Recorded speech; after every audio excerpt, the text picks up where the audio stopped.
está começando mais um programa Câmara em Destaque. Esse programa ele é transmitido pelo canal digital 61.3 TV Câmara Cis e também pela Rádio Fema. Esse é o espaço dedicado aos vereadores para eles explicarem com mais detalhes o seu trabalho legislativo aqui na Câmara Municipal de Assis.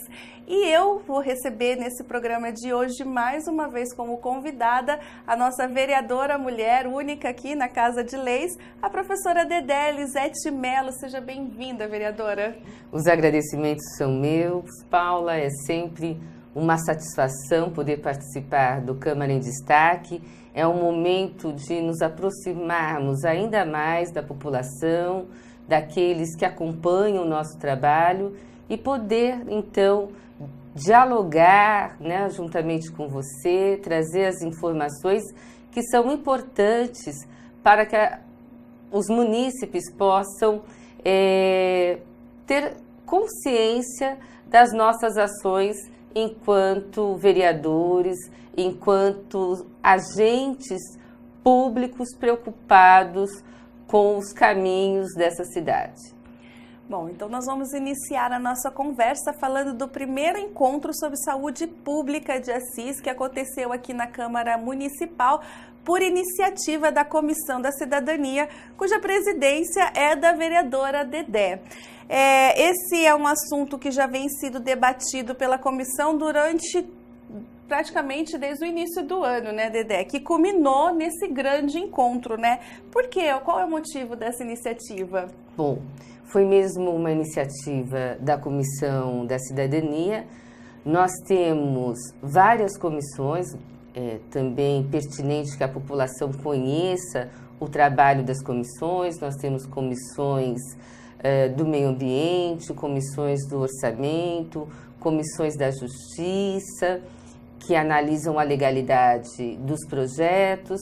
E nós temos ainda a Comissão da Cidadania, que zela por ações voltadas à educação, voltadas à saúde e voltada à cultura também. Especialmente essas áreas são de competência da Comissão da Cidadania. E dentre essas áreas, né, a gente sabe que a saúde, a qualidade do serviço prestado na saúde pública é que vai efetivar o exercício da cidadania, né, daquele cidadão plenos de deveres e de direitos também. Então, como pensar em ações que visam a melhorar o atendimento da saúde pública no município? Esse era o foco do primeiro encontro de saúde pública realizado aqui na Câmara. E Dedé, como que a comissão avaliou todas as discussões e os resultados desse primeiro encontro? Olha, a avaliação foi muito positiva. Nós tínhamos como proposta levantar situações que afetam negativamente o atendimento à população de Assis na área da saúde. Então, o interessante do encontro é que foi um encontro sem bandeiras, não foi um encontro partidário, foi um encontro de uma iniciativa muito mais proativa no fomento das ideias, de um olhar contextualizado dos problemas existentes, pensar e, obviamente, futuramente efetivar ideias integradas, o chamado trabalho em rede, que promove o aprimoramento da extensão do serviço de saúde nas suas diversas áreas, né? E que, de fato, venha resgatar esses serviços com qualidade. E, então, o encontro tinha essa perspectiva de tentar levantar questões e possíveis soluções para que essa saúde venha a dar passos mais largos, passos que possam aproximar a população e garantir melhor gestão do serviço e também ações de conscientização da população para que possa usar o serviço público sem nenhum desvio, sem nenhum vício. Então, eu posso dizer que o resultado foi positivo. As lideranças estiveram aqui reunidas, né, num esforço de levantar esses diagnósticos. Quando eu falo lideranças lá da base, do trabalho de atenção básica, das UBSs, dos programas também de saúde da família, desde serviços de maior complexidade, como da UPA, do Hospital Regional, todos preocupados com ações tanto de gestão, como ações também de conscientização, ou chamadas ações educativas, para que a gente possa orientar os usuários desses serviços. Legal. E quais serão agora, Dedé, os próximos passos? Olha, é importante termos o segundo encontro, mas para esse segundo encontro nós já temos uma lição de casa, e a lição de casa é a formação de grupos de trabalho, né, para pensarmos nesse mapeamento, né, dos problemas que temos na área da saúde. Nesse sentido, o Conselho Municipal da Saúde ficou de levantar os problemas, os temas e também sugerir, através desses temas, a formação dos diversos grupos, na perspectiva de trabalhar, então, integrado, né? Trabalhar em rede, desde o nível da atenção primária da saúde, como eu disse, que compreende as unidades básicas, né? Os PSFs, também a parte secundária lá da UPA, do serviço de média complexidade, até os serviços de maior complexidade, os serviços que nós chamamos de terciários, no âmbito do cuidado, no âmbito da saúde,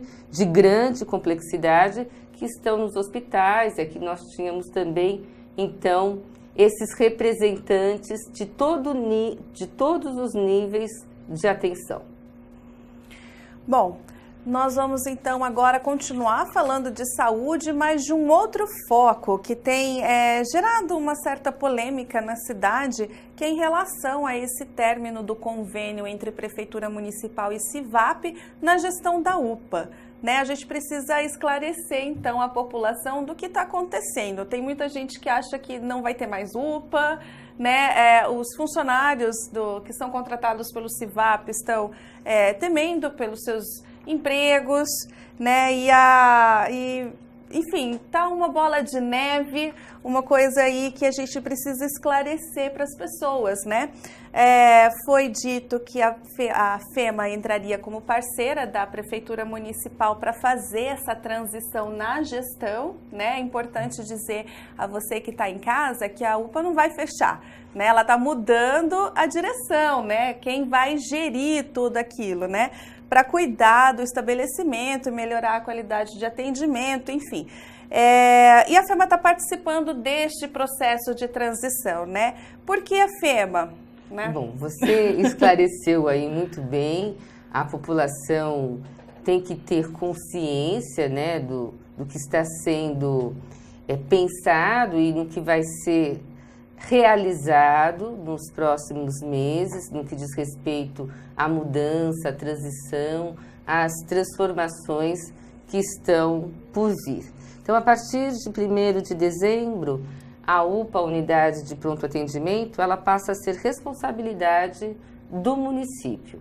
Era de responsabilidade do CIVAP Saúde, o prefeito decidiu assumir essa responsabilidade. E para a efetivação dessa mudança, a prefeitura elaborou um plano de transição.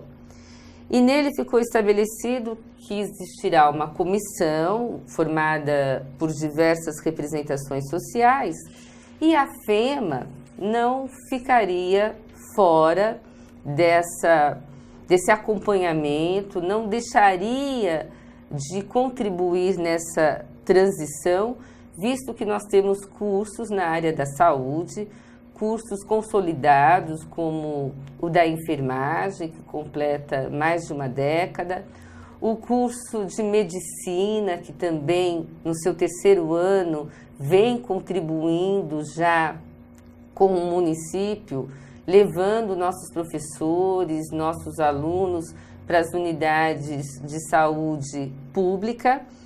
E nesse sentido, né, eu falo que nós temos credibilidade e prestígio, tanto credibilidade e prestígio construídos há 3 décadas, oferecendo ensino superior de qualidade, tanto à população assisense, mas hoje não só aqueles que estão em Assis ou em regiões, cidades vizinhas, né, eu quis dizer aqui na nossa região próxima, mas nós temos alunos de diversos lugares do país, né, visto que a medicina é um curso bem concorrido, e assim nós podemos contribuir, porque nós temos aí, ao longo de 30 anos, uma experiência administrativa, né, amadurecida, e temos ainda os cursos na área da saúde, e sou clara e bem honesta em dizer que existe vias de mãos duplas, né? Porque nós também precisamos desse cenário, já que o projeto pedagógico dos nossos cursos de saúde estão totalmente nos princípios do Sistema Único de Saúde Pública, do SUS, né? E isso vai ser importante, né, em relação à contribuição de uma nova gestão do UPA. Eu não estou afirmando que essa gestão será da FEMA, mas que essa transição irá ganhar aí o know-how que a FEMA já tem no âmbito administrativo e no âmbito da educação na área da saúde. Então, a FEMA vai ceder 3 funcionários que vão fazer parte dessa comissão que o prefeito irá formar para acompanhar, né, e que a população também possa saber quais estarão sendo aí os rumos tomados na transição da nova gestão da UPA. Bom, então para você aí continuar atento a esse assunto, o TV Câmara Informa dessa semana participou de uma reunião do Conselho Municipal da Saúde em que o prefeito explicou, né, sobre essa transição. Acompanhe aí então pelo canal digital 61.3 e também pela internet no nosso canal do YouTube.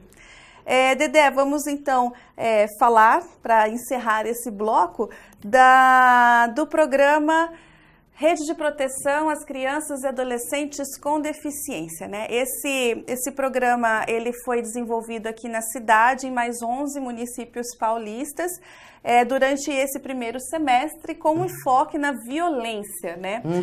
A FEMA participou aí, sediou várias dessas reuniões, e a Dedé participou de todo esse processo, desde o início do ano até o final, que culminou nesse seminário contra a violência a esse público. Dedé, vamos fazer um resumão, então. Mas um resumão, assim, bem esperançoso. Se eu não posso dizer otimista, porque nós vamos agora tentar executar tudo o que foi pensado, mas eu posso falar pelo menos de esperança. Esse encontro foi um encontro importante para o nosso município. Foram 16 reuniões ao longo desse início do ano até agosto, envolvendo vários atores da rede municipal ligados à saúde, à educação, à segurança, à justiça, com o objetivo de garantir os direitos da criança e dos adolescentes com deficiência. Então, a ideia condutora do projeto era justamente envolver os diversos setores e com o amparo da população, né, de uma sociedade civil também organizada. Foi bacana, nós tivemos a presença de pais que se envolvem com a educação dos seus filhos, né, que percebem que a educação está além do âmbito das suas casas, né, que eles devem estar mais perto das escolas, que a família que vai estruturar essa educação não só é uma educação técnica, mas uma educação humana, não é só alfabetizar, é agregar valores. E esses pais, muitos que pertencem aos conselhos, estiveram presentes. Então, mostramos a importância de trabalhar, mais uma vez, em rede, de trabalhar conjuntamente. E depois de mapear, né, vou falar isso de novo, essa anamnese para trocar o conceito, né, esse diagnóstico dos problemas da violência no município, foi feito um fluxo de atendimento em casos de violência, sistematizando uma ajuda, uma articulação em rede. O fluxo ainda é uma sugestão, nós precisamos continuar envolvidos, tanto nas ações como nas adequações dessas ações, mas foi um pontapé inicial cheio de otimismo ou, como eu falei, de boas esperanças. O importante, pessoal, é que essa iniciativa, ela terá continuidade agora no município, caminhando aí com suas próprias pernas. Só lembrando que essa iniciativa do programa é do programa Todos pelos Direitos da PAI de São Paulo. Nós vamos fazer um rápido intervalo e na sequência a gente volta com a vereadora Dedé. Não saia daí. Tá ficando bom? Tá ótimo!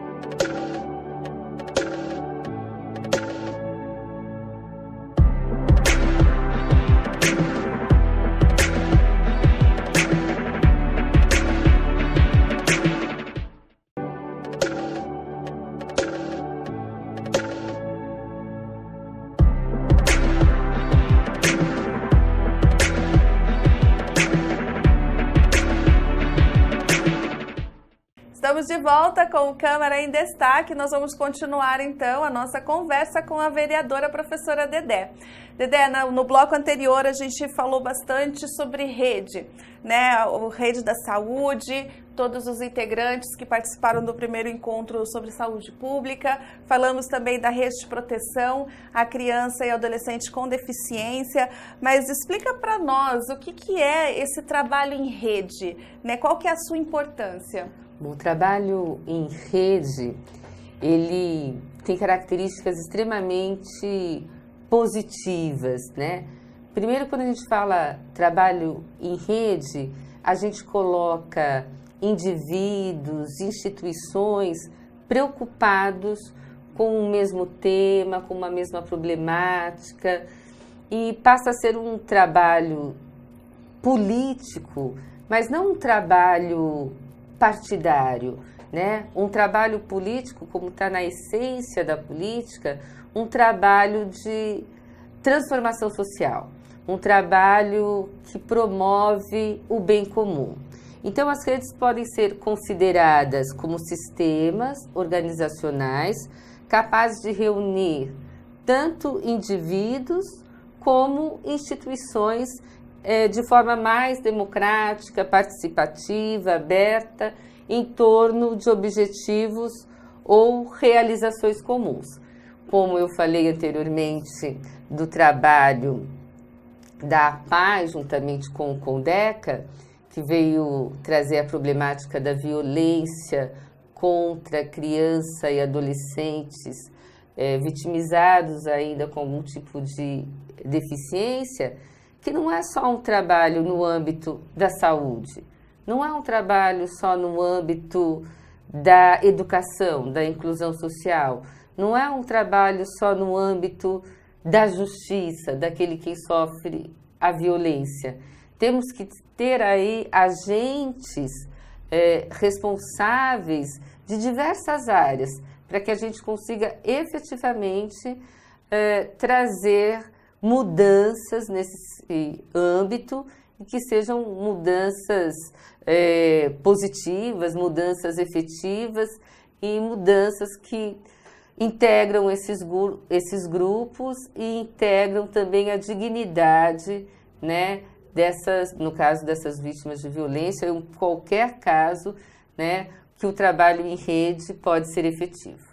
Quando fala em trabalho em rede, Dedé, é que eu... Sabe, vem na minha cabeça uma rede de conexões, vários pontinhos que são interligados e tudo mais. E tudo isso vai gerar o quê? O bem comum, né? Sim. É a coletividade trabalhando junta, né? Em prol de um benefício, de um bem, de um serviço, de uma política pública, enfim, né? Para ser efetivado e ser englobado de uma maneira integral por todos, Sim, né? Porque o problema nunca se apresenta isolado, né? O problema está sempre num horizonte maior. Aí você tem diversos setores, você tem diversas áreas que devem estar atuando conjuntamente para que o resultado seja pleno. É isso, gente. É uma questão assim que se fala muito, né? E às vezes a gente se confunde um pouco, mas é muito importante isso, esse trabalho na sociedade hoje em dia. Vamos falar também, então, falando sobre violência, né? É uma coisa muito triste que acontece, né, com a realidade das mulheres, não só aqui do município, mas do Brasil, que sofrem violência, né? Mais específico aqui de Assis, da cidade, é a violência que muitas estudantes e alunas ali da Unesp têm sofrido durante o trajeto até a universidade, até mesmo dentro do campus. E esse foi um pedido feito pela Unesp à vereadora Dedé para que intercedesse aí numa ajuda, enfim, para tentar cessar essa problemática.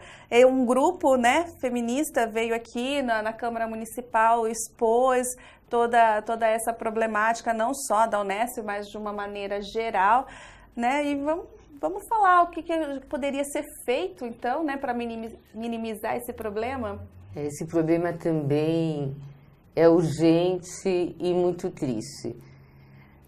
Inevitavelmente eu vou lembrar um pouco a minha história aqui em Assis. Como estudante, vim com muita felicidade, continuo muito satisfeita de ter montado, de ter construído, melhor dizendo, uma família assisense, mas eu cheguei aqui na condição de estudante há 30 anos atrás. E acompanhei a evolução dessa cidade, né, no campo educacional. Nós falamos agora da medicina, da FEMA, 30 anos, da consolidação de outros cursos, de uma cidade universitária que tem a Unesp, que tem a Unip, que tem o IEDA, que tem uma população jovem, né, uma cidade que caminha com seus percalços, claro, mas que caminha para um futuro melhor, né? E nesse sentido, nós temos também que deixar de lado os preconceitos tão arraigados na nossa cultura, esse machismo, essa vulnerabilidade da mulher, que há 30 anos atrás me parecia mais acentuado. E juro que eu pensei que 30 anos depois isso não existiria mais.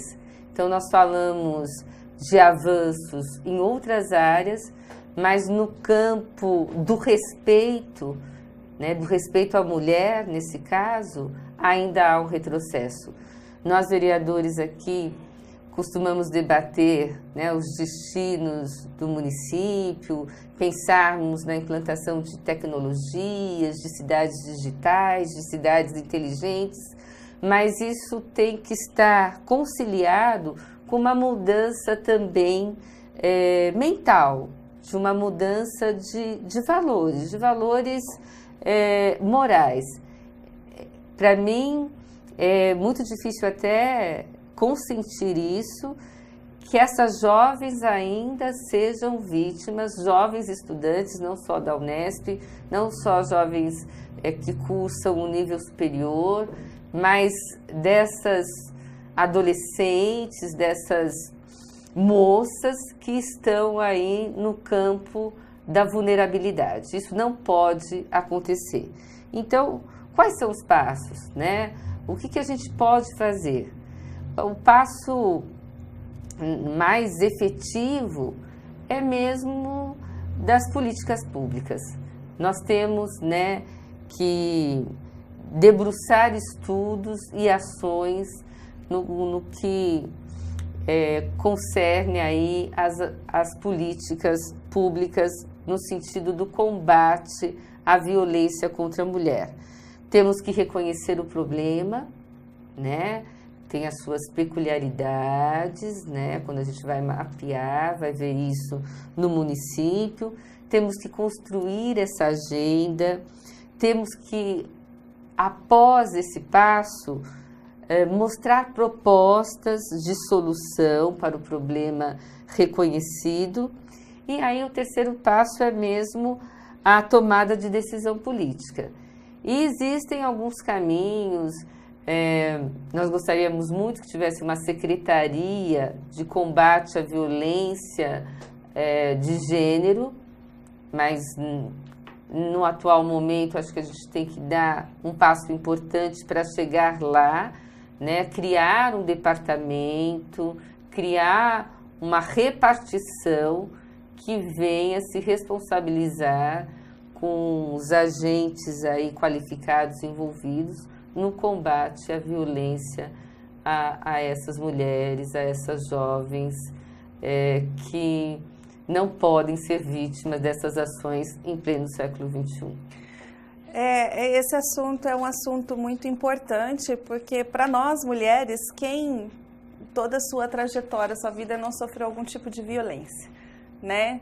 Então isso é muito importante. E aí nós vamos então acompanhar, Dedé, o seu trabalho nesse sentido, que vai beneficiar o público feminino da cidade com a sua sensibilidade e o seu trabalho aqui dentro da Câmara Legislativa. Vamos continuar então para encerrar a nossa conversa aqui com a vereadora Dedé para falar sobre a Escola Municipal de Música, né? Mantida pela FAC e pela Ascabama. E nós sabemos que você, vereadora, é uma grande incentivadora, né, do espaço, do projeto e de todas as atividades que acontecem por ali, né? E quais as perspectivas para esse fim de ano? Então, eu tenho mesmo a FAC com grande respeito. Nós também vamos passar por um momento de reestruturação, mas são importantes os projetos da FAC. A Ascabama, eu vou confessar aqui que é a menina dos meus olhos. Eu sou muito fã de cultura, eu respiro cultura. Em casa nós nos alimentamos de cultura, a população deve se alimentar de cultura. Trazer autoestima, trazer dignidade vem acompanhada dessa formação educacional e cultural também. Então, a banda precisa, né, efetivar aí suas ideias, que são várias, seus projetos. Atualmente, nós estamos pensando, são projetos que estão sendo digeridos, projetos que ainda não estão nem formatados, porque nós precisamos conversar com as pessoas envolvidas, né? Mas nós temos ideia de levar um projeto para a educação, para se estabelecer uma parceria com a educação em busca de crianças e jovens talentosos. Nós sabemos que nas artes, muitas crianças já nascem com alguma aptidão, ou porque também são influenciadas pelo meio, né? Ou não, né? Tem um pai e uma mãe sem muito envolvimento, mas uma criança que se desperta por alguma razão ou outra. E isso seria interessante, aproveitar os talentos, né, que nós temos aqui, desperdiçar esses jovens com aptidão realmente traria aí muita frustração. E a música, no caso, ela também é formadora, ela também forma o cidadão com valores mais sublimes, com valores mais altruístas, com valores que tiram esses jovens do âmbito só do consumo, do âmbito, como nós já falamos aqui, da violência, e recupera esse jovem numa formação muito mais cidadã e muito mais digna. E temos outros projetos também para mostrar o trabalho da escola, como levar a banda para as praças públicas, né, fazer um trabalho itinerante, reforçar o trabalho da associação, porque nós temos a banda e temos a associação que hoje gerencia, cuida dessa banda, e a FAC também, que integra, né, a escola de música, que porém nós sabemos que os recursos estão cada vez mais curtos, né, visto a crise que nós estamos passando em diversos âmbitos. Então a associação está com muita vontade de trazer projetos incentivados, né? Projetos como o PROAC, que vai angariando empresas, captando empresas que contribuem com o ICMS, pode destinar essa parte do imposto às ações de projetos incentivados na área da cultura, porque a cultura não vive só de dinheiro público. Nós temos que ter ações, né? E aí o papel importante da associação da Ascabama para procurar esses projetos e trazer recursos que possam popularizar a música, a arte para todas as nossas crianças, jovens e não só jovens, né? Para todos aqueles que gostam de arte. Nossa, eu gostaria de agradecer então, Dedé, a sua participação aqui no Câmara em Destaque, e deixo as suas considerações finais. Bom, eu falei de cultura, falei especialmente da Ascabama, e eu quero aproveitar o momento para também parabenizar o trabalho da autarquia. O esporte também é importante na promoção das nossas crianças e dos nossos jovens. E a autarquia que esteve presente nos Jogos Regionais de Oswaldo Cruz, em várias modalidades, trouxeram várias medalhas, fomos muito bem representados em Oswaldo Cruz, né, com medalhas de ouro, subindo no pódio, né? Só de participar é importante, mas nós participamos e ainda trouxemos atletas vencedores, né? Atletas premiados. E também é um trabalho que a autarquia contribuiu, um trabalho de maior superação ainda de um atleta paralímpico, o William Barbosa, que participou da fase nacional do programa da Caixa Econômica Federal, e ele voltou para Assis como recordista brasileiro e recordista também das Américas em arremesso de peso. Enfim, então a gente pode falar de coisas boas, né? Então gostaria de terminar essa entrevista falando daquilo que enche meu coração de alegria. Eu usei esse conceito, né?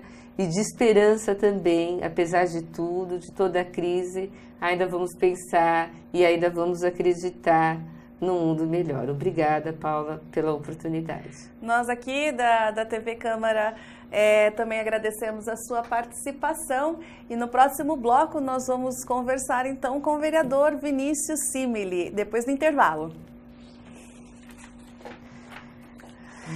Yes! Yes!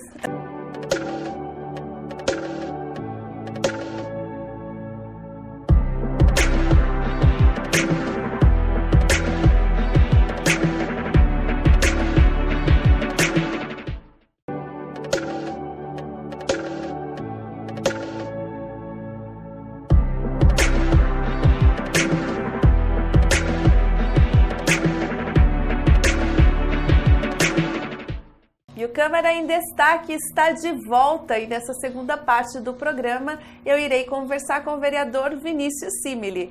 Seja bem-vindo mais uma vez ao programa, vereador. Paulo, agradeço o convite mais uma vez, agradeço o espaço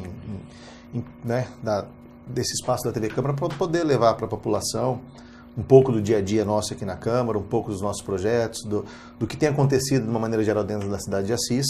Essa é uma ferramenta interessante que nós vereadores temos para levar, para ter um canal mais rápido com a população, um canal mais direto, para que a gente dê também a contrapartida daquilo que a gente vem fazendo dentro da Câmara Municipal de Assis. Então nós vamos começar a nossa conversa com o vereador falando de educação. Para quem está chegando agora e não conhece a trajetória do vereador Vinícius Simili, ele já foi secretário da Educação e ele tem trabalhado agora no Legislativo em prol dessa pasta, né?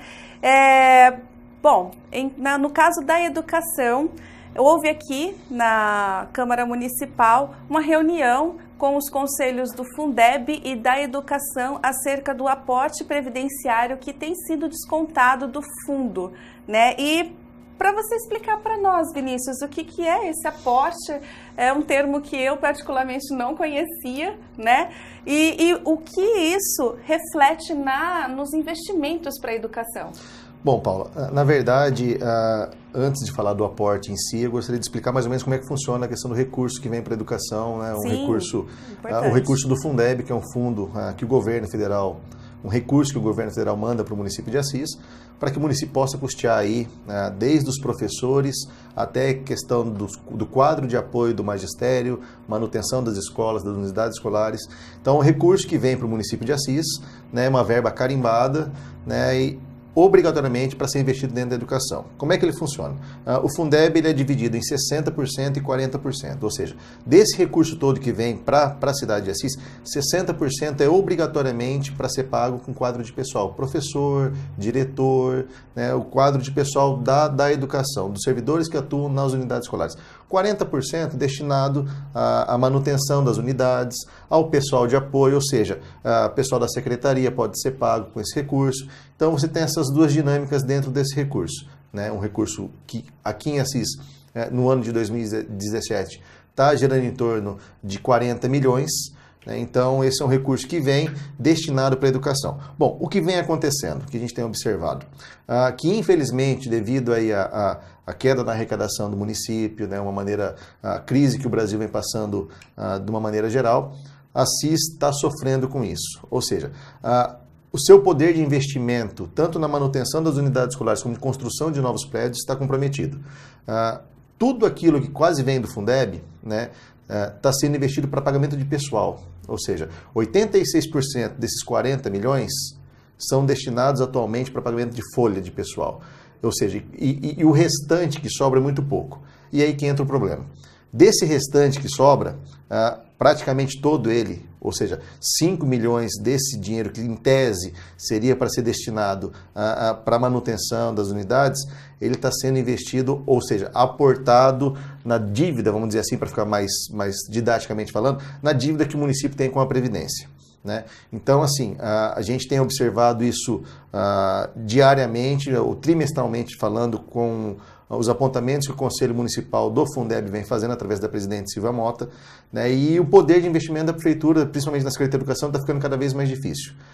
Conversando informalmente com a secretária de uma sessão aqui na Câmara, com a secretária Dulce, ela disse que 96% do recurso hoje que vem do Fundeb está sendo pago o professor. Então, perceba a problemática que existe na cidade de Assis, né? Um decreto da administração passada que embutiu ou imputou para que a prefeitura pagasse 28% de aporte do quadro todo do magistério. Então, assim, está cada vez mais difícil você ter condições para fazer as melhorias nas escolas. A gente tem recebido várias reclamações.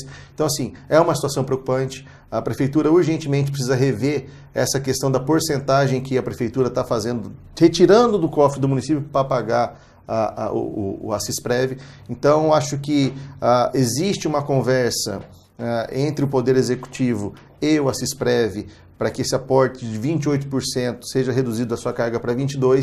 Aí nós começamos, aí, acredito eu, a ter um panorama um pouco melhor na questão da educação, né? Então, assim, a gente fica atento, a gente sabe da problemática e a gente tem que também entender o sacrifício que o Executivo tem feito na medida em que ele tenta reduzir esse valor, né? Então, é um problema que acredito que até outubro aí a gente vai ter uma solução paliativa na redução desse valor, para que esse ente possa aí, ter estrutura e o Executivo ter condições de fazer as reformas, adequações necessárias nos prédios que necessitam urgentemente desse dinheiro para que a educação possa aí, construir novos rumos. Interessante, Vinícius, dessa explicação sua é que o Fundeb, ele é exclusivamente para a educação e não para pagamento de dívida, né? Então, esse aporte, na verdade, ele não deveria existir dentro do Fundeb. Exatamente. Esse é um outro aspecto e o mais preocupante, né? O Tribunal de Contas, em sua cartilha específica do Fundeb, ele recomenda que o recurso do Fundeb não seja usado para pagamento de aporte previdenciário, né? Então, é um risco, né, que a Prefeitura está correndo e, por conta disso, já tem essas tratativas de redução do valor para que, sim, saia esse recurso do aporte do Tesouro do município e não desse recurso carimbado, que é para investimento e manutenção da educação no município de Assis. Bom, e esse aporte aí tá gerando reflexos na educação do município, né? Como, por exemplo, a falta de vice-diretores em algumas unidades escolares, que é obrigatório ter esses profissionais. Exato. Assis, se não me falha a memória, existem hoje 27 unidades escolares na cidade, né? Dessas 27 unidades, existe uma lei que diz que unidades com mais de 14 salas de aula são obrigatórias no seu quadro de apoio a função do vice-diretor. Ou seja, existe um déficit aí de 13 escolas que estão sem esse quadro de apoio, justamente pelo esse reflexo da falta de aplicação do recurso do Fundeb destinado exclusivamente para a educação. Então, é uma outra problemática. Além dessa questão do aporte, existe um outro problema verificado, que a gestão passada não deixou no orçamento para esse ano a questão do vice-diretor contemplada dentro do orçamento. Existe aí um orçamento superestimado em torno de 13 milhões, então a Prefeitura está ainda se adequando a essa questão orçamentária, mas aí nós temos um problema, né? Nós temos um problema de legislação, que o plano de carreira do magistério aqui municipal exige a questão do vice-diretor nas unidades escolares, e nós temos um problema de orçamento, né? Como equacionar isso aí? O Executivo vai ter que achar uma ferramenta para equacionar essa situação. Fiz um requerimento pedindo as informações, pós-requerimento conversei com o prefeito municipal, que me disse que nesses próximos 3 meses ele tentará acomodar essa situação do vice-diretor, né? Principalmente se você reduz o aporte financeiro do Assisprev, você começa a ter uma sobra de recurso que, em tese, pode ser utilizada para essa questão da contratação ou para a nomeação dos vice-diretores, que são função de confiança do quadro efetivo da Prefeitura Municipal. Então, existe essa expectativa e existe esse problema. Aí o Executivo agora precisa urgentemente tomar a rédea disso para solucionar. Não é um pedido, digamos, ilegal, muito pelo contrário. É uma lei municipal que precisa ser atendida. Hoje a Prefeitura Municipal está em desacordo com essa legislação. Um plano de carreira que foi construído às duras penas pelo Magistério Municipal, que precisa ser contemplado. Então, é um plano de 2011 que também precisa ser revisto. Existem alguns apontamentos, algumas falhas que já foi observada dentro do Conselho Municipal de Educação, que precisam ser revistas na questão do plano de carreira. Mas essa questão em específico do vice-diretor é algo que precisa ser consertado urgentemente. Se a gente está falando em qualidade, essa qualidade também passa pela questão do vice-diretor nas unidades escolares. Mas a educação em Assis, ela não está assim de mal a pior, né? A gente também tem coisas boas acontecendo aí dentro da Secretaria da Educação, que recentemente aqui na Câmara Municipal foi aprovada a liberação de um recurso, né, no valor de R$1,5 milhão para a construção de uma nova creche no Jardim Eldorado. Né, nós sabemos ali que é uma região populosa e que a Prefeitura, a Secretaria está em falta de vagas para as crianças justamente nessa faixa etária da creche, né, que vai do 0 até 4 anos, 5 anos de idade, se eu não me engano. E aí, é uma boa notícia, né? Eu digo que a secretária Dulce e todo o seu corpo técnico e pedagógico tem feito aí das tripas coração, né? A gente sabe, tem acompanhado isso, tem conversado bastante tanto com o conselho quanto com a secretária e sabe do esforço e da dedicação que eles têm em levar uma boa educação. E a nossa cobrança aqui é justamente para auxiliá-los nesse trabalho. Essa semana, na última sessão, nós votamos um recurso, uma abertura de crédito especial para a construção de uma creche no Jardim Eldorado. É um recurso vindo do governo federal, né, uma creche da Pró-Infância. A Pró-Infância existem 2 modelos de creche, tipo B e tipo C. Né, pelo que eu consegui entender no projeto e analisando o valor que veio, é uma creche do valor tipo B, similar àquela que foi construída na Inocop. Adelina Petrini, isso. Que eu tenho prazer em dizer que foi uma conquista enquanto secretário da administração. Então é uma creche que vem nos mesmos moldes do Jardim Eldorado, da Adelina Petrini. Então aí existe uma demanda reprimida, como você falou, na creche. Se a creche for optar pelo atendimento em tempo integral, ela atenderá 120 crianças. Se ela optar por atendimento em 2 períodos, atenderá 240 crianças. Então, existe um outro problema, que é a questão do orçamento municipal que se fecha agora em setembro. Então, existe uma correria aí, penso eu, no Executivo, para finalizar toda essa questão orçamentária da educação, para que ela possa ser colocada no orçamento e para começar as construções no ano de 2018. Acredito eu que essa movimentação das fichas orçamentárias deve estar acontecendo na Prefeitura, porque justamente passava pela Câmara essa questão da aprovação dessa abertura de crédito. Então, fica aqui essa boa notícia para a população, dessa conquista do município e dessa possibilidade da nova construção da creche a partir do ano que vem, não nos esquecendo da creche do Parque Bambu e da reforma da Escola Lucas Thomas Menck, né, que são 2 pontos nevrálgicos da administração que também vão dar um desafogo interessante na questão de demanda de creche, principalmente a creche do Parque Bambu. Bom, esse assunto ele vai ser também debatido no TV Câmara Informa, aqui da TV Câmara Assis, canal digital 61.3, em que eu entrevistei a secretária da Educação, Dulce Andrade Araújo. Não perca, acompanhe aí então no nosso noticiário semanal aqui da Câmara Municipal de Assis. Bom, nós vamos então para um rápido intervalo e na volta nós vamos continuar conversando com o vereador Vinícius Simili. Não saia daí.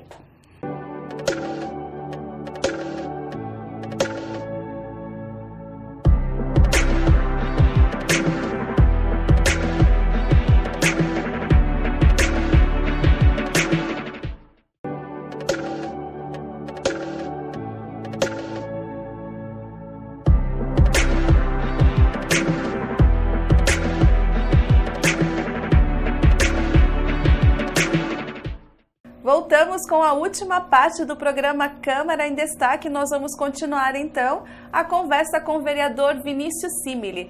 Vinícius, agora nós vamos falar de um projeto de lei de sua autoria, né, sobre o Programa Municipal de Adoção Responsável de Pequenos Animais. Esse projeto ele ainda não foi para votação, mas para antecipar, né, a discussão de segunda-feira na sessão ordinária. Como que vai funcionar esse projeto? Bom, Paula, uma das funções, eu acho que a mais importante do vereador é fiscalizar, né? E a segunda é a questão de legislar em favor do município. Quando eu assumi a cadeira de vereador, eu eu tinha algumas ideias e tenho algumas ideias que a gente precisa tentar transformar a vida do cidadão, né? De projetos que levem benefício à população, observando as carências do município, observando aquilo que a gente tem analisado no dia a dia. E uma das questões que me chama muita atenção é a questão dos animais de pequeno porte abandonados na rua, né? Essa briga constante que as ONGs têm em arrumar recurso. E aí, analisando essa situação, pensando nesse problema, que não é um problema exclusivo de Assis, a gente observa que isso é algo nacional, né? Do abandono de animal nas ruas das cidades. E pensando nisso, eu esbocei um projeto de lei que visa justamente tentar, de uma maneira em parceria com as ONGs da cidade ou instituições não governamentais, levar alguma maneira de incentivar a população a adotar cachorros e gatos que estejam nessa situação de abandono, que estão aí em posse das ONGs. Conversando com o Daniel, o procurador da Câmara, e nós rabiscamos esse projeto a 4 mãos, e nós chegamos a um projeto, creio eu, que muito interessante para a cidade. O projeto vai consistir, resumidamente, caso aprovado, que pessoas que tenham interesse em adotar animais dessas ONGs, elas possam ter algum benefício na questão de desconto no IPTU. Ou seja, a Prefeitura também precisa entender que abrir mão um pouco desse recurso, é um recurso pequeno, né, mas é importante essa abertura para incentivar essa adoção e para que ela também possa diminuir custos, né, que ela tem eventualmente aí com vacinação, com castração, de maneiras aí com doenças que os cachorros e gatos podem transmitir abandonado na rua, com questão propriamente do lixo, que você não é difícil você observar aí que cachorros acabam rasgando as sacolas plásticas que ficam nas ruas em busca de alimento. Então, é um projeto que aparentemente tem um foco inicial só na adoção, mas se você perceber a capilaridade que ele tem nas outras ações, ela acaba acontecendo.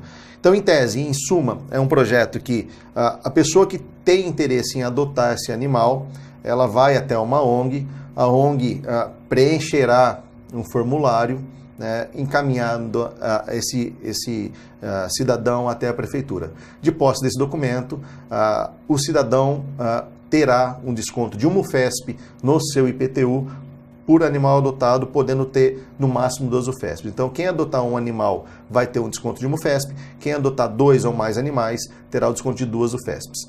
Né? A Prefeitura ficará responsável por entregar esse cachorro castrado, vermifugado e identificado para o munícipe que queira fazer parte desse projeto. E o munícipe também tem algumas obrigações. Né? A principal delas, é óbvio, cuidar e zelar pelo bem-estar do cão ou do gato, e alguns critérios são necessários para que ele possa fazer esse pleito. Não ter dívida ativa com a Prefeitura Municipal nos seus tributos, ter sua casa cercada, murada, para que o cachorro não venha novamente a fugir, né? E anualmente, esse munícipe que conseguiu fazer essa adoção terá que renovar esse cadastro dentro da Prefeitura Municipal, solicitando novamente o seu benefício. Esse cadastro será acompanhado, esse pedido de renovação será acompanhado de um atestado de um médico veterinário atestando as boas condições do cão ou do gato, ou de um atestado da própria ONG onde ele adotou. Né? Então, será aí um projeto que irá, de certa forma, movimentar vários entes na cidade de Assis, para um bem comum. Né? Então, acredito que é um projeto que venha a trazer dividendos a médio e a longo prazo. A curto prazo, talvez a gente não consiga observar isso, mas a longo prazo, eu penso que a cidade de Assis vai dar um pontapé para tratar esse problema de maneira muito, muito séria. Né? Então, aqui fica a minha felicidade, espero que o projeto possa ser aprovado, já passou pelas 3 comissões de Meio Ambiente, de Orçamento e Finanças e Constituição e Justiça. Todas as comissões deram parecer favorável a esse projeto. Penso que deve entrar na próxima segunda-feira. A pauta ela é fechada às quintas, então acredito que possa entrar na próxima segunda-feira. Então é um projeto que, em suma, é isso, né? Você adota um cachorro ou um gato e você começa a ter descontos no seu IPTU. Então a Prefeitura abre mão de um recurso, mas também incentiva a adoção de pequenos animais. Muito legal essa proposta desse projeto de lei, mas a minha dúvida é como que a Prefeitura fará essa fiscalização? O grande problema desse projeto é a fiscalização, né? Mas eu conversando com alguns técnicos da prefeitura, a prefeitura possui hoje um quadro de fiscais atuantes na cidade, né? Quem fará o regramento de que departamento fiscalizará esse projeto é a própria prefeitura. Nós, vereadores, não temos competência de obrigar a prefeitura a determinar qual o segmento ou qual departamento fará a fiscalização. O que tem se observado é que quem faz essa fiscalização é o próprio Departamento de Controle de Zoonoses, né? O Departamento da Saúde tem ali o seu Departamento de Controle de Zoonoses e esse departamento, através de um decreto municipal, deverá ser responsabilizado e responsável pela fiscalização desse projeto. Então, assim, é um projeto que, a grosso modo, vai trazer benefícios para a população, para a prefeitura, mas vai trazer muita responsabilidade também. Porque não adianta você adotar um cachorro e a prefeitura não ter fiscalização, você não acompanhar isso, ou então desdobrar. Adotar com a intenção de ter apenas o desconto. O desconto e não ter esse cuidado com o animalzinho, enfim. Exatamente, eu acho, mas assim, eu quero acreditar que existe a boa-fé, né? Que quem vai adotar para cuidar. E esse desconto que ele terá no seu IPTU, justamente será revertido na saúde do seu cão, do seu animalzinho, do seu gato. É para investimento, né? Para uma ração, para um remédio, enfim. Então é uma contrapartida e quero acreditar que, independente da fiscalização, quem tomar frente da adoção fará de boa fé, justamente pensando no bem-estar do seu animal. Ok, então. Bom, nós vamos continuar a conversa com o Vinícius, que apresentou na última sessão ordinária um requerimento a respeito do Centro de Inovação Tecnológica, né, que está para ser implantado aqui na cidade. Como é que está essa negociação? Então, Paula, no final do ano passado, a CIS noticiou-se que a CIS foi contemplada com esse Centro de Inovação Tecnológico, né? É uma parceria entre CIVAP e Prefeitura Municipal, né, que necessita urgentemente da delimitação da sua área. Fiz um ofício ao CIVAP pedindo informações porque esse projeto ainda não havia sido implantado na cidade de Assis. A resposta que obtive é que existe uma problemática no diz respeito à área em que esse centro deverá ser instalado. O governo do estado obriga a prefeitura municipal a ceder um espaço já construído, para que o Estado venha, faça a reforma e a introdução do projeto na cidade. Então, após a reforma, os equipamentos virão até a cidade para conclusão, finalização e inauguração desse centro. O que está havendo é uma divergência na questão da localização. Num primeiro momento, a área cedida para a construção desse centro foi na FICAR, onde exatamente é o pavilhão Rezende Barbosa, justamente para já tem uma estrutura e o dinheiro, o recurso que vem é para reforma. Então seria exatamente naquele espaço, pegando também o prédio que existe à frente do pavilhão Rezende Barbosa. A prefeitura entendeu que talvez não fosse o melhor lugar e deu uma área, digamos, crua, só um terreno. O Estado, em tese, não faz essa questão da construção, como eu disse. A prerrogativa do centro é dinheiro para reforma, não para construção. Então, agora fiz esse requerimento perguntando para a prefeitura se essa área já foi, de certa forma, definida, para que a Assis não corra esse risco de perder esse centro, né? É um centro regional. O prefeito esteve na cidade de Ribeirão Preto, visitando o centro em Ribeirão Preto, e o croquis todo do projeto ele é muito interessante, né? Vai abranger todos os municípios da região pertencentes ao CIVAP, desde incubadora de empresas, a empresas de pequeno e médio potencial tecnológico. Então é um projeto que pode trazer uma nova roupagem na questão econômica para o município de Assis. Essa era a minha dúvida. Esse centro de inovação, ele é para ensino, ele é para gerenciamento, gestão?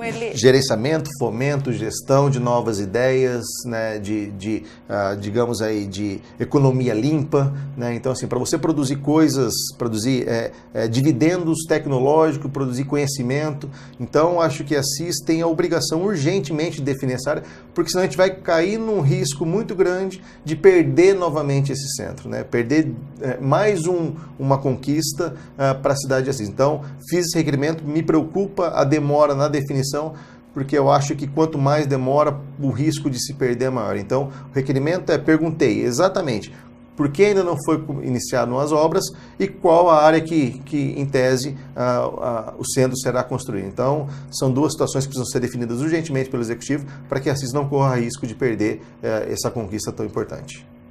Justamente, nós vamos então continuar essa conversa, mudando um pouco de foco, falamos sobre educação, sobre o projeto de lei do Vinícius Simile, inovação tecnológica e agora saúde. Não podemos deixar de citar, né, a situação do término do convênio entre CIVAP e Prefeitura na gestão da UPA. Aconteceu essa semana uma reunião no Conselho Municipal da Saúde, em que o prefeito estava presente, o secretário da Saúde, conselheiros, funcionários da UPA, promotoria, enfim, FEMA, e o Vinícius Simile estava também presente, por isso que eu vou perguntar isso para ele. Resumidamente, né, Vinícius, como que ficou essa situação? Paula, antes de entrar no mérito em si, né, da questão, é dizer que essa postura da mudança de gestão do UPA, né, é uma prerrogativa do Executivo, né? O prefeito municipal entendeu que, por ele pagar a conta, por ele ser o maior despendedor financeiro do UPA, ele deve tomar a conta da casa. Esse é um projeto que não passou pela Câmara, é um projeto de governo do prefeito. E ontem nós tivemos essa reunião com o Conselho Municipal da Saúde, como vocês, prefeitura, com prefeito, secretário, promotoria, sindicato dos servidores municipais, para entender essa dinâmica, né? O que foi, de certa forma, discutido ali é que é um projeto que já avançou muito, né? Em 30 de outubro, 30 de novembro, o contrato se finda e a partir do dia 1º de dezembro a Prefeitura passa a ter o controle total do UPA. Existem algumas coisas ainda que precisam ser melhor alinhadas na questão da contratação dos funcionários que irão participar desse novo modelo de gestão. É a FEMA que vai gerir esse espaço público, o UPA. A FEMA, a administração indireta da Prefeitura, fará a gestão desse equipamento público, mas a principal dúvida é como as pessoas que irão trabalhar no UPA farão esse ingresso, né? A gente sabe que deverá a obrigatoriedade de um processo de seleção para essas pessoas entrarem no UPA, e o grande problema é a questão dos funcionários que serão dispensados, né? Não existe maneira de reaproveitá-los. Isso, infelizmente, a gente tinha uma ideia que pudesse ser, mas como são dois entes diferentes, eles serão dispensados. A Prefeitura terá aí, acredito eu, que em torno de R$700 mil de custeio para fazer esse pagamento da rescisão desse pessoal, né? Então é um problema que aparentou e apareceu para nós aqui nessa legislatura, né, que agora começa a ter, de fato, uma solução, né? Pelo menos a gente sabe agora o que vai acontecer. Os funcionários serão dispensados, infelizmente, a Prefeitura irá assumir a partir de 1º de dezembro, a FEMA irá fazer nesse processo, até, pelo que o diretor-presidente disse ontem, que até outubro o processo de seleção será feito para novas pessoas, para novos servidores entrarem e prestar o serviço no UPA. Então, assim, agora a gente tem o que de fato aconteceu, né? Então, as dúvidas cessam e fica agora o que existe de concreto. Então, a partir de 1º de novembro, a Prefeitura assume o UPA, né, com um novo modelo de gestão, né, e a partir do mês de setembro, outubro, começará as tratativas para o processo de contratação e seleção dos servidores. Então, a gente tem agora ferramentas para argumentar e para explicar à população o que de fato aconteceu. O UPA não vai fechar, o UPA não vai embora de Assis, é justamente um modelo de gestão que está tentando se implantar na cidade de Assis através do Poder Executivo, através do Prefeito Municipal. E, Vinícius, só para entender, qual que é o papel do Legislativo, então, diante desse fato? A população costuma confundir muito o papel do Legislativo, né? Acha que a gente, enquanto vereador, tem poder de decisão, né? A gente pode mudar, a gente pode fazer. O vereador tem um papel muito limitado de ação, né? O que nos cabe é ver a legalidade dessa transição, ver a legalidade desse processo de contratação de novos servidores, e tão por simplesmente isso, né? A gente não tem a capacidade de apontar como fazer, que troca fazer, ou se deve continuar, ou se deve trocar. A gente é muito limitado esse papel. Então, cabe ao legislador acompanhar esse processo de transição, que já existem duas comissões, bipartite, o CIVAP e a Prefeitura, existe uma comissão formada de 6 pessoas, e essas 6 pessoas são responsáveis por fazer essa transição. Penso eu que poderia ter sido de uma maneira mais amena, menos traumática, se o processo fosse no decorrer do prazo, né, no decorrer do tempo. Esse ano a Prefeitura assumiria uma parte, para os próprios servidores se sentirem mais à vontade, não uma ruptura traumática como houve. Mas isso é prerrogativa e cabe ao vereador, de certa forma, acompanhar isso para que todo esse rito, desde o anúncio do prefeito até propriamente a sua concretização, seja feita tudo dentro da legalidade. Perfeito, muito obrigada então, Vinícius, por esses esclarecimentos e por todas os assuntos aqui debatidos, e eu deixo então para finalizar o programa suas considerações finais. Eu que agradeço mais uma vez, Paula, volto a repetir da importância desse canal de comunicação para a população, uma TV aberta hoje que atinge aí uma região grande do estado, agradecer o seu carinho e a sua persistência em querer fazer os programas, em levar para a população as informações. Agradecer ao Giovanni, ao Stephanie, ao Márcio, diretores e o pessoal todo da técnica da TV Câmara aí pelo carinho, pela atenção. E a gente está à disposição, né? Convidar a população para vir participar. A gente sente falta da população nas segundas-feiras, durante sessões, né? A gente está aqui para ouvir, para tomar puxão de orelha sim, porque a gente também erra. Então, mas a gente está cheio de boas intenções para a cidade de Assis. É óbvio, como eu disse, o papel do vereador é limitado, mas aquilo que for a competência do vereador, a gente tem por obrigação exercer com uma boa função. Muito obrigada mais uma vez pela sua presença aqui, Vinícius, no nosso programa. Quero te parabenizar pelo seu trabalho aqui no Legislativo. É muito bom tê-lo aqui conosco sempre. E o programa Câmara em Destaque está acabando. Até o próximo programa.